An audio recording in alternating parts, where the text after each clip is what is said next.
Dans notre dernier épisode, on a parlé de servant leadership, okay? Un concept important puis nécessaire pour créer des nouveaux leaders, un nouveau type de leader pour le monde du travail du futur. Aujourd'hui, on va parler d'un autre concept essentiel pour assurer la relève, hein? Le mentorat.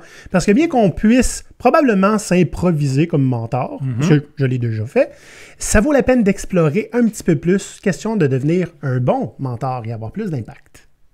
On va regarder un Go Pirate Canada. Go Pirate Canada? C'est qui ça? C'est Maurice, puis papa. Olivier et Maurice sont deux pirates barbus qui croient profondément qu'il est de la responsabilité de tous et chacun d'aider la relève à émerger. La responsabilité de tout le monde.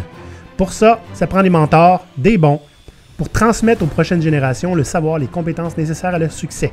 Voici comment faire partie de l'histoire. Des promesses, hein, Maurice? Je pense, en fait, on a pensé que c'était une bonne idée de mettre ces deux épisodes-là back-à-back, parce que c'est deux concepts qui doivent être là, puis qui est de la responsabilité de tout le monde, créer des leaders, puis transmettre des connaissances. Hein? Ouais. Donc, c'est pour ça qu'on trouvait ça assez important de voir c'est quoi le mentorat.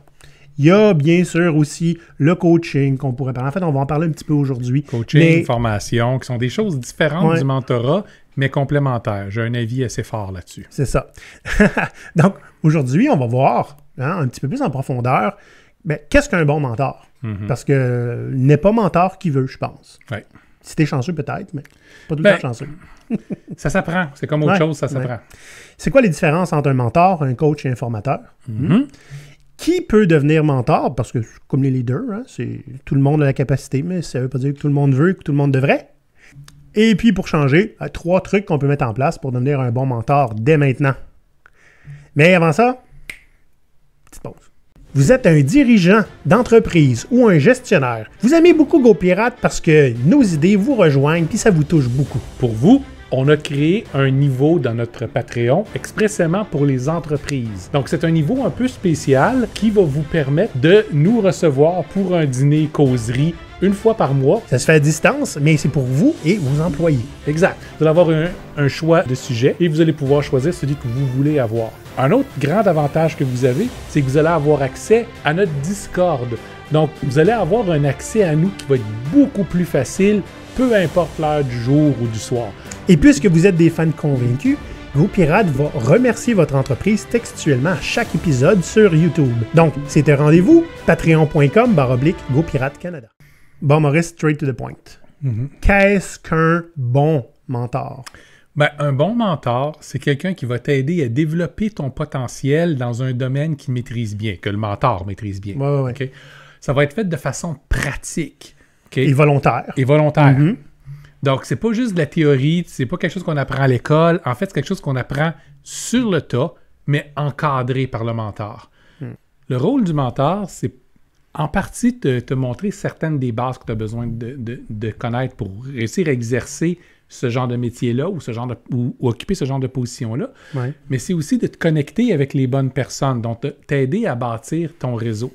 Okay? Parce que la plupart des choses, on ne le fait pas dans un vase clos. On le fait parce qu'on fait partie d'une certaine communauté, parce qu'on connaît les bonnes personnes, parce qu'on s'est fait les bons contacts.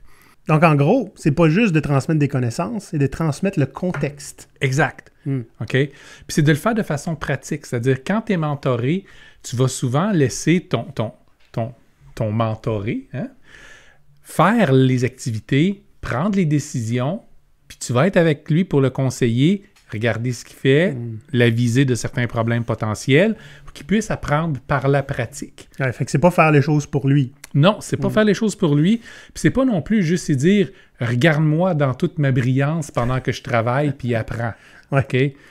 Ça demande un travail qui va être actif, ça demande à lui donner ce qu'il a besoin pour réussir, puis à le laisser faire ses essais. Puis en même temps, de s'assurer est-ce que ses échecs ne soient pas des catastrophes non plus. Ouais. Okay? Puis de revenir avec lui sur qu'est-ce qui a fonctionné, qu'est-ce qui n'a pas fonctionné. Que ce soit dans une conversation avec quelqu'un d'important, que ce soit dans une décision qu'il a prise, que ce soit dans une crise qu'il a réussi à gérer ou pas, pour que la personne qui se fait mentorer soit en mesure d'apprendre rapidement plus rapidement que si elle avait eu à l'apprendre toute seule sur le tas.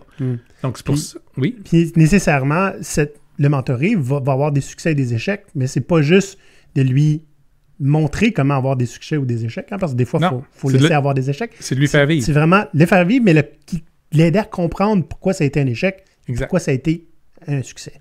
Puis c'est toujours mis dans le contexte. Ouais. Donc, quand tu veux être un mentor pour quelqu'un d'autre, bien, essentiellement, tu y montes à faire ta job, à occuper ta position, à prendre le genre de décision que toi, tu vas prendre. C'est créer la relève. Exact. C'est ça. Exact. C'est quelque chose qui peut prendre des fois des années à apprendre, mais quand on a un bon mentor, c'est comme avoir un raccourci. Ouais. C'est-à-dire qu'on va se faire confronter à court terme à des choses que des fois, ça pourrait prendre des années à être confronté. Donc, ça va être volontaire. On va être testé de façon volontaire de cette façon-là. Puis en même temps, on va avoir quelqu'un pour nous aider à interpréter les résultats.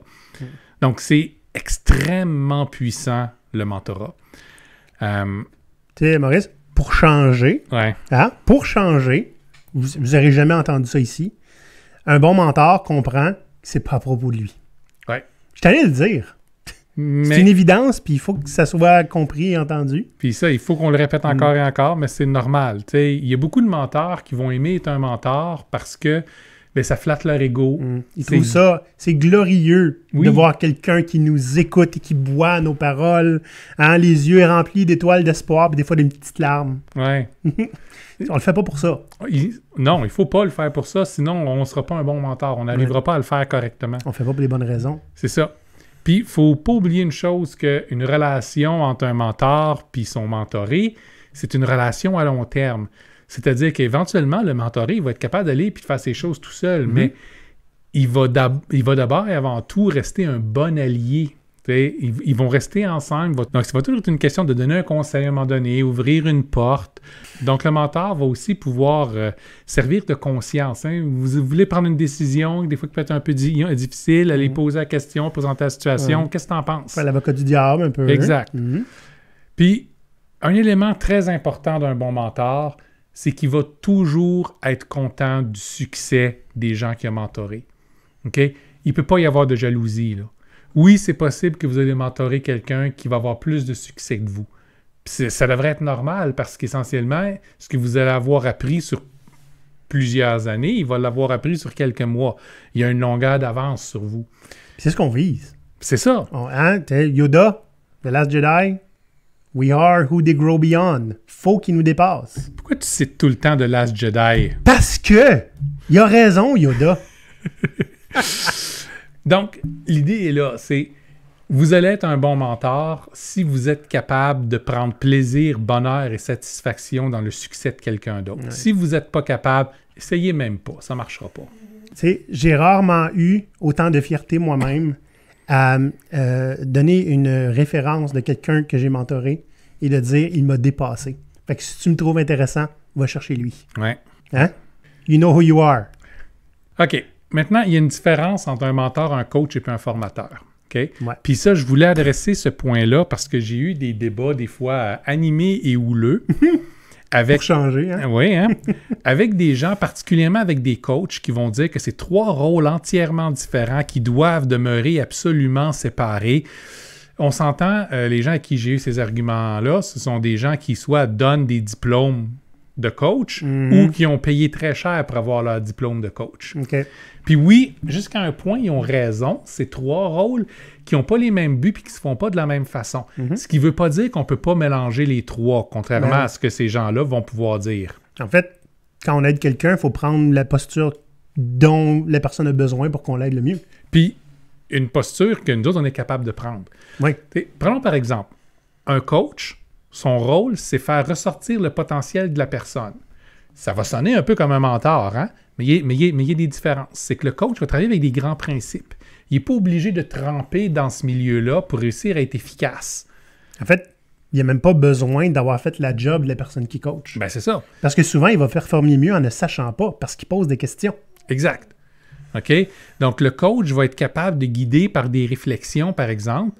Un bon coach va être toujours externe à la situation. Okay? Nous, en ce moment, on est des coachs chez notre client. Oui. Puis on n'arrête pas de le dire. We have no dog in this race. On n'a aucun intérêt d'un côté ou de l'autre, tu sais, du côté employé, côté employeur. On n'a pas d'intérêt. Il faut que tout le monde gagne. Exact. OK? Fait que si on était salarié là-bas, on aurait un intérêt. Oui. Ça ne serait pas la même chose. Donc, le but d'un coach va être de s'assurer que son client va arriver à se dépasser, puis souvent se dépasser au-delà de ce qu'il peut penser qui est possible pour lui-même. Ouais. Puis, de s'assurer que son client ne se donne pas d'excuses. C'est facile d'avoir des excuses. Ouais, bien souvent, on se donne nous-mêmes les excuses qu'on se fait donner par notre environnement. Exact. Hein? Je donne l'excuse parce que mon patron me dit que c'était ça l'excuse qu'il y avait pour pas avancer. Je répète l'excuse. Le coach, lui, il ne va pas l'accepter. Donc, un coach peut être un bon mentor aussi s'il va coacher quelqu'un dans le domaine du coaching, par exemple, ou bien dans un domaine qui connaît bien. On a de plus en plus en entreprise des gestionnaires qui se font faire ajouter à leur liste de tâches puis de responsabilités d'être un bon coach pour les gens qui vont gérer. C'est pas vraiment possible parce que ton coach, à ce moment-là, a un intérêt direct avec ce que tu fais, ce que tu vas apprendre, la posture que tu vas prendre.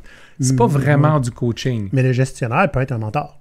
Le gestionnaire peut être un mentor. Parce que lui est connecté. Lui, il l'a déjà fait souvent. Exact. Hein? Puis, il y a des choses qu'un gestionnaire ne pourra pas faire avec ses employés qu'un coach va pouvoir faire. Je suis un coach particulièrement insultant. OK? Je vais distribuer des coups de pied au derrière assez régulièrement. Je vais... Tu vois, avec bonhomie et sourire. Oui, la plupart du temps. Je vais caler bullshit quand tu me donnes des excuses. OK? I know. I know. Je suis pas un coach gentil, mais je suis un coach efficace, par exemple. Maintenant, quand je mentore quelqu'un, la relation est complètement différente. Ouais. J'ai mentoré Olivier aussi. Vous savez, moi, j'ai souvent expliqué aux gens, pour expliquer un petit peu la relation que j'ai eue avec Maurice au début, la progression a été fulgurante parce que, j'étais écœuré de ma condition, ça fallait que ça change. Hein? Et deux, toutes les excuses que je donnais, tu m'es renvoyé d'en face la coup de baseball. Là, fait que je disais que Maurice a pris ma carrière puis il a fait un atomic wedgie avec. Hein? Quand tu prends les bobettes de quelqu'un puis tu les mets par-dessus la tête, là, et ça. Fait que en l'espace de 6 mois, je suis passé d'une simple victime à quelqu'un qui allait changer comment que ça marche les choses. C'était pas pire. Faut être prêt. Faut avoir pas grand-chose à perdre. Là, voyons, on a parlé aussi de formateur. J'aimerais ça qu'on parle de ça parce que toi, tu as fait ça. Ben, j'ai fait ça. C'est quelque chose de différent que de coacher ou que de mentorer. C'est-à-dire, un formateur va enseigner une compétence à partir d'une connaissance théorique. S'il y a de la pratique dedans, tant mieux. Il va juste avoir plus d'expérience à partager. Puis jusqu'à un certain point, il va être capable de coacher un petit peu ou bien de mentorer un petit peu en plus de juste former. Mais c'est pas obligatoire. Ce qui veut dire que beaucoup de formateurs qu'on va rencontrer sont des gens qui n'ont jamais fait le métier qu'ils vont vous enseigner. Okay? Ô combien de formateurs en leadership n'ont jamais dirigé aucun groupe. Okay? Ouais. Mais ils connaissent la théorie, sont capables de la répéter, sont capables de faire à ce que toi, tu vas t'en rappeler. Ils ont lu le livre. Oui, ça peut être aussi simple que juste ça. Ils ont lu le livre puis ils savent qu'est-ce que c'est. Mais d'autres... Mais ça se peut qu'ils l'ont très bien intégré puis il l'explique bien. Exact. C'est parfait.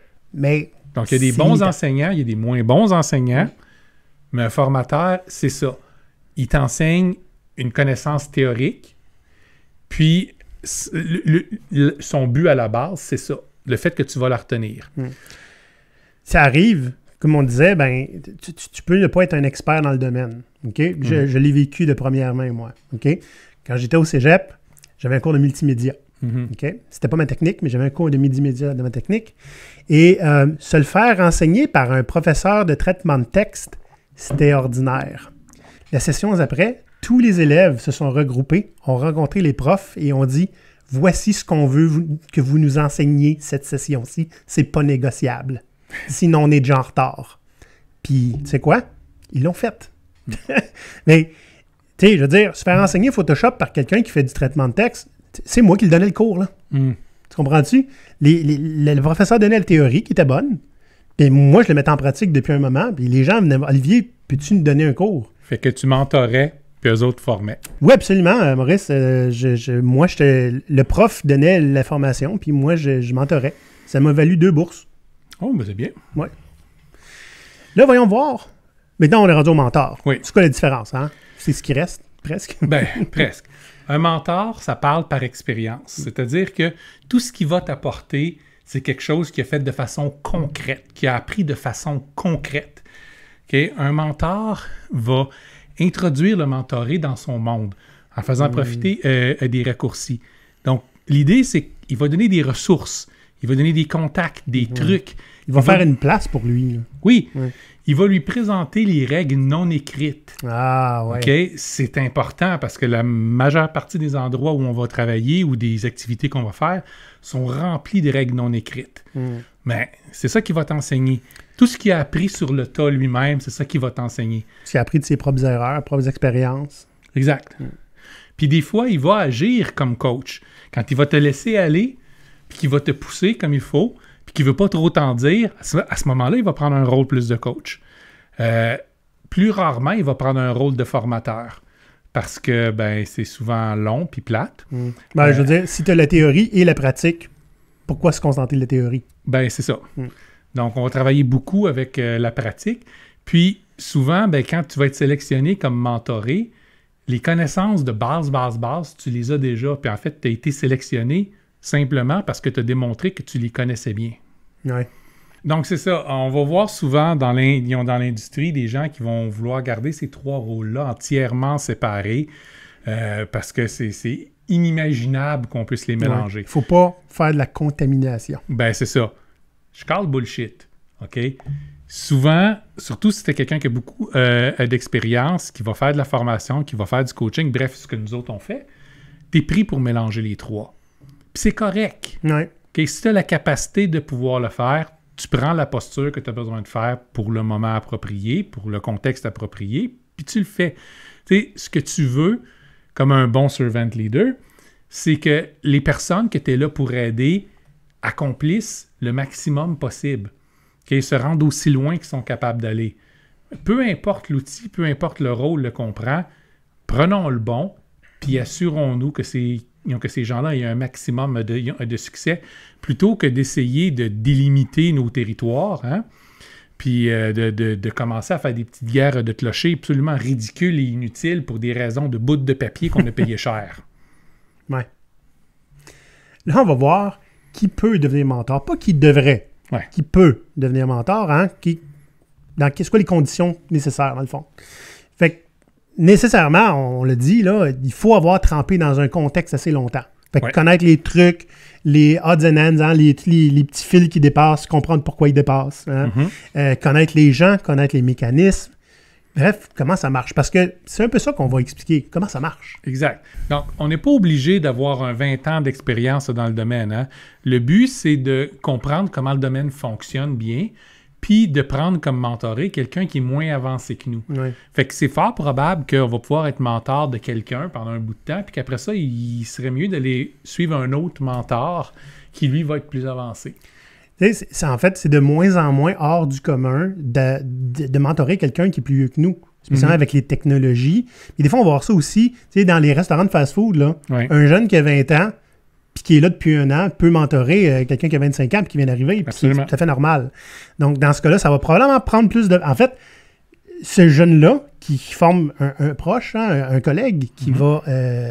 ça va avoir plus d'impact que si c'était le vice-président qui le coachait. Oui, quelqu'un qui n'a pas touché une friteuse de sa vie dans un restaurant de fast-food. C'est ça. C'est pas la meilleure personne. C'est pas une question de prestige ici. Là. Non. Loin de là. Puis, toute une question de contexte aussi. Ça dépend toujours ce que le mentoré a envie de faire puis a envie d'accomplir. Oui. Parce que peut-être, éventuellement, être mentoré par le VP, ça va être intéressant. Mais pas pour faire des frites. Exact. Donc, comme d'habitude, on va vous parler de 3 trucs à mettre immédiatement en pratique pour devenir un bon mentor. Suite. Un qu'on dit souvent, puis en fait, on en parle même dans notre livre, qui sort bientôt. Si vous aviez appris quelque chose, là, vous venez de l'apprendre, vous venez de le faire, OK? Va le montrer à quelqu'un tout de suite. En fait, c'est une bonne manière pour que ça s'incruste bien dans votre cerveau à vous, en tant que personne qui vient d'apprendre quelque chose. Mais il n'y a rien qui dit que vous devez avoir 5 ans d'expérience dans ce que vous venez d'apprendre pour le passer à quelqu'un d'autre. Exact. Donc, un bon moyen pour le retenir à vous et tout de suite transmettre des super pouvoirs à quelqu'un d'autre. Vous apprenez quelque chose, montrez-le à quelqu'un. Ça fait pas nécessairement de vous un mentor complet, mais c'est une bonne étape sur la voie d'apprendre à devenir un mentor. C'est de la pratique. Exact. Ouais. Pour trouver quelqu'un à mentorer, trouvez des gens qui ont du potentiel dans votre organisation, OK? Lui, il me fait penser à moi. Bon, ben, c'est peut-être une bonne personne pour l'aider à débloquer son potentiel. En fait, c'est souvent le cas. Parce que quelqu'un qui est le contraire de nous, souvent, ne sera peut-être pas intéressé ou va être plus réticent à se faire mentorer. Ouais. Ouais. Un mentoré, c'est quelqu'un qui doit avoir de la pratique. Ouais. Et qu'il faut lui montrer la voie. Là, je veux pas religieusement, là. Hein? Oui, mais il faut qu'il le fasse lui-même. Fait qu'essentiellement, on peut être un peu un garde-fou pour lui, lui donner à peu près la direction où il doit aller. Ouais. Il faut qu'il se rende lui-même. Puis on peut lui donner des obstacles à éviter et tout ça. Vous devez observer, mais faire les choses à sa place, ça lui donnera absolument aucun avantage. Exact. Fait qu'il doit briller parce qu'il l'a fait. Ouais. Fait que, de tenir la main à quelqu'un, puis pas le laisser marcher seul, c'est pas un avantage pour lui. Le jour qu'il va falloir qu'il marche seul, puis qu'il va se péter la margoulette, ça va faire mal. Puis après ça, il va dire, tu m'as pas, j'étais pas prêt à ça. Ouais. Hein? Fait que le papa ici qui parle, là, fais-le toi-même, là, c'est puissant.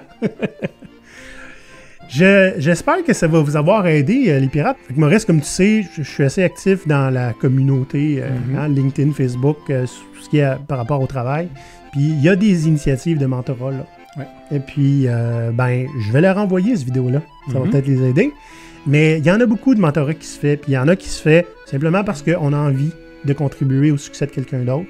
On veut former la relève. On veut s'entraider. Et des communautés, c'est là pour ça. C'est pas une raison pour ne pas s'améliorer en tant que mentor. Exact. Hein? Donc, si vous avez des questions là-dessus, venez nous voir. On est tout le temps content de vous donner des petits trucs pour améliorer votre propre sort et celui des autres. Et puis, sinon, mentorer. En fait, tu sais quoi, Maurice? Moi, à un certain moment donné, j'avais inclus dans ma description de poste, je dois former la relève. Puis, j'ai pas nécessairement dit à l'interne. OK. Puis, je pense que plus de gens devraient faire ça. C'est ma job de former quelqu'un à faire ma job. C'est vrai. Êtes-vous game? Faites-le. Allez, pirates! À la prochaine. Bye. Allez! La poudre! À l'abordage!